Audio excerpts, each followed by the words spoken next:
अस्सलाम वालेकुम दोस्तों, कैसे हैं आप? लोगों को मालूम होगा कि यमन काफ़ी अरसे से खाना जंगी का शिकार है। वहाँ के लोगों ने एक अजीबोगरीब पत्ते खाने शुरू कर दिए हैं। तो दोस्तों, इसकी वजह मालूम करते हैं कि लोग ऐसा क्यों कर रहे हैं। तो आइए चलते हैं वीडियो की तरफ।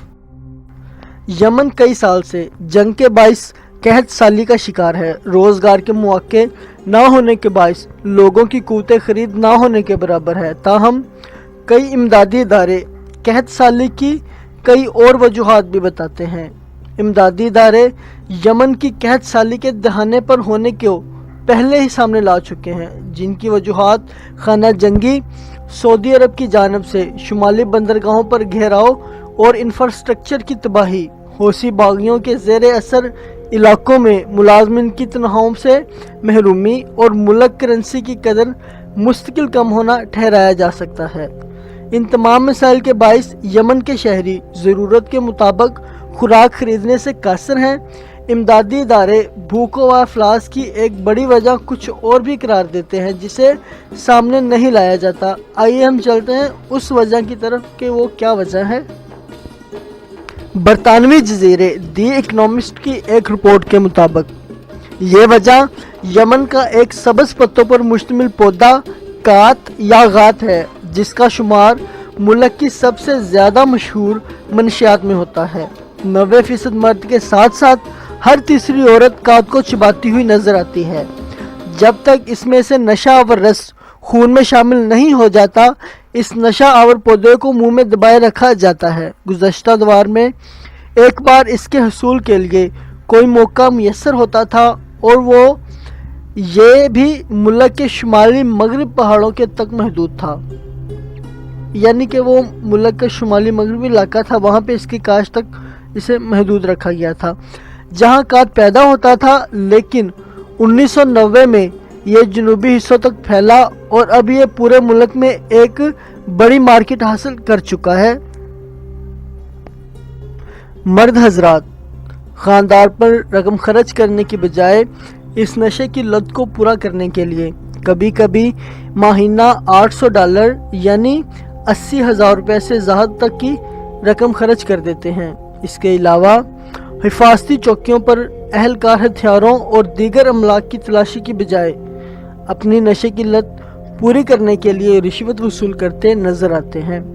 एक ऐसे वक्त में जब मुल्क में बुनियादी ज़रूरियात का फुकदान है और गंदम जैसे बेहतरीन काश्तकारी फसल के तौर पर तस्लीम किया जाता है, इसके मुकाबले में कात की सालाना पैदावार में 12% इजाफा हो रहा है। दूसरी जानब हकाम की जानब से इसे यमन की वैगरा कहा जाता है और इसके इस्तेमाल को सहराया जाता है, जबकि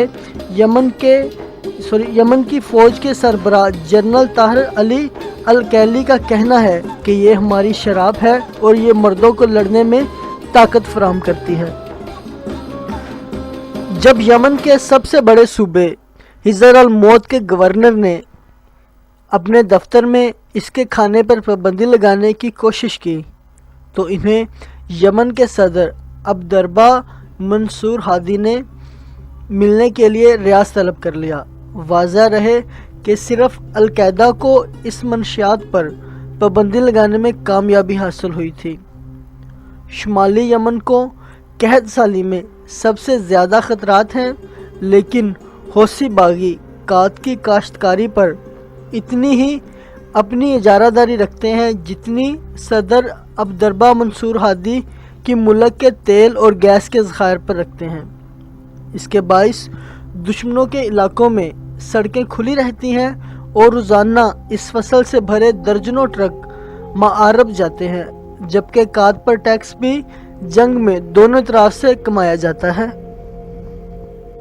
इस हवाले से हालिया अदादोशुमार नाकाफ़ी हैं, लेकिन सन 2000 में आलमी बैंक के अंदाजे के मुताबिक यमन की मुआशियत का 30% कात की काश्त से हासिल होता था। यहाँ तक कि भूखों व अफलास से मुतासर इलाकों को भी फ़ायदा होता है और मंशियात इनकी भूख को रोकती है। इस बारे में जनूबी इलाके के हुकाम का कहना है कि हम हौसियों के ख़िलाफ़ हथियारों से लड़ रहे हैं और इन्हें अपने मुंह से मदद फराहम कर रहे हैं। दोस्तों, अगर ये सारी इन्फॉर्मेशन आप लोगों को अच्छी लगी है تو میرے چینل کو سبسکرائب کیجئے، میں ہمیشہ ایسے پوائنٹس آپ لوگوں سے ڈسکس کرتا رہتا ہوں۔ ویڈیو دیکھنے کا بہت بہت شکریہ، اللہ حافظ۔